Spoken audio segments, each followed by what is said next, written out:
Hi, this is Tim of the 1916 Company. Welcome and thanks for logging on. If you love this watch, email me, Team Mosso at the1916company.com for purchase pricing and availability questions concerning this watch.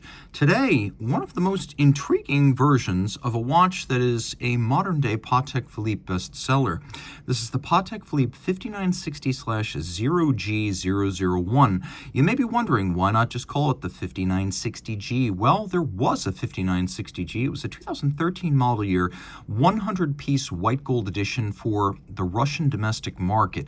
And so this watch is the 5960/0G. This model was launched at Basel 2017 and discontinued in 2021, and it is full of little refinements and quirks that are distinct from the original and long-running 5960.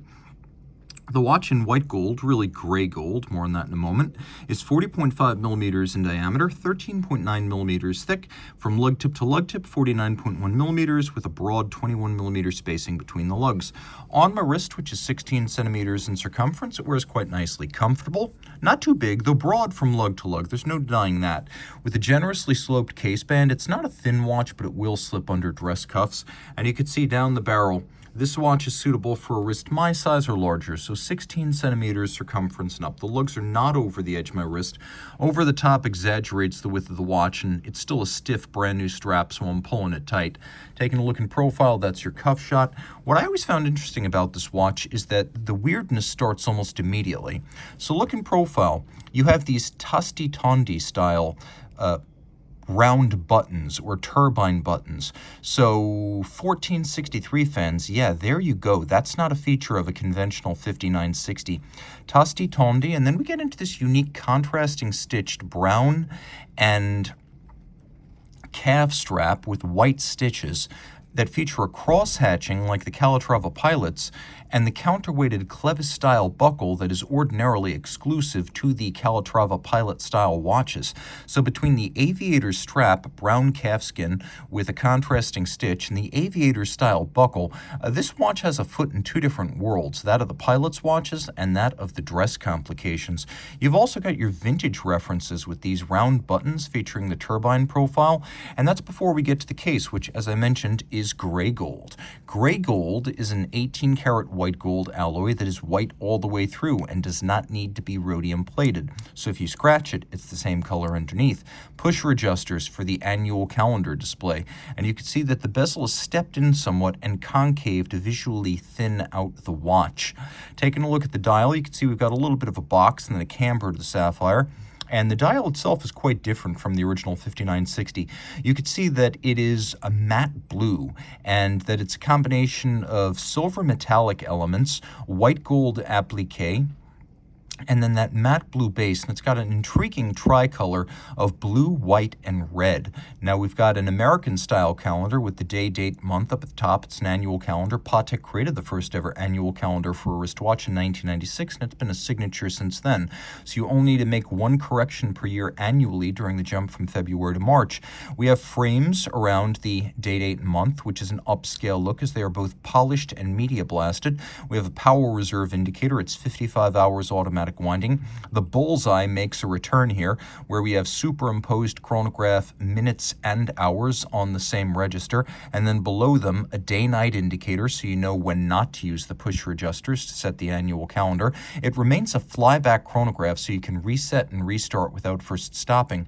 But if you compare the shape of these indices, the size and the shape of the hands, the color and finish of the dial, the design of the mono counter, even the frame for the date, you will find this is very, very, very different from a blue dial 5960p or even the Moscow edition 5960G. This is very much its own thing.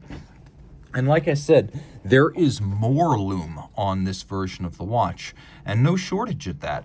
Another thing, again, if you need to time events that occur in rapid succession, you've got that flyback chrono, reset and restart without first stopping. Important to note as well, we have a combination of a crisp column wheel function selector and then a vertical clutch. And not only does the vertical clutch have a seamless engagement, so there's no extraneous movement of the seconds hand, unlike a lateral clutch, but because the vertical clutch has no inherent additional wear and tear, you can just leave it running full time. And some people will, so they can have center seconds, minutes, and hours. Remember, if the chronograph's not running here, you've got a fairly dead dial. So a lot of folks are going to want to just use the seconds hand as the seconds hand. Chronograph seconds, ignore the mono counter. What's also important to note is that although it doesn't have a hacking function, if you want to synchronize to a reference time, you can use the flyback action effectively as a zero reset. Turning it all over, we have a version of the long-running 28520. This is a movement that originally launched on the Nautilus chronograph in the 5960 back in 2006. Hard to believe, but it was Patek's first in-house automatic chrono.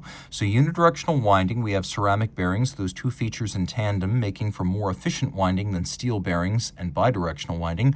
4 Hz beat rate, 40 joules. You can see it's a free-sprung Gyromax style architecture. It has an anti-magnetic Spiromax silicon hairspring.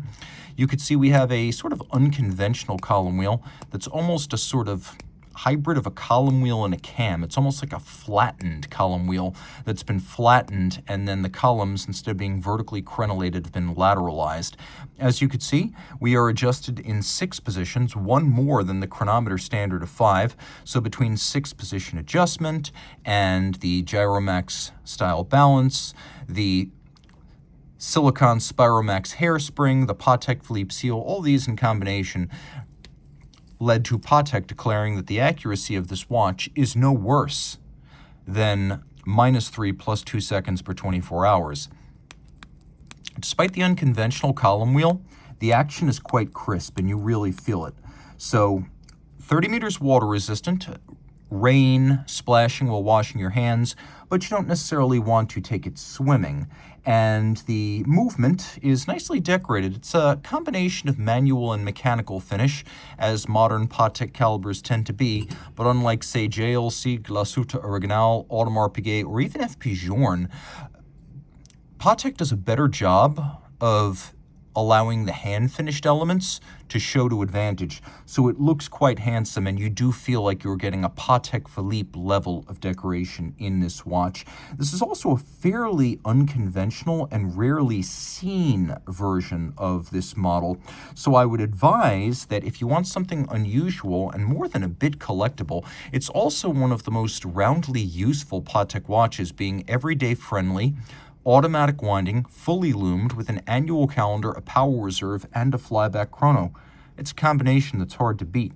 If you love this watch, reach out to Team Mosso at the1916company.com for purchase and pricing details. And again, it is a 55-hour power reserve. There are no numbers on the scale, but it's 55 hours.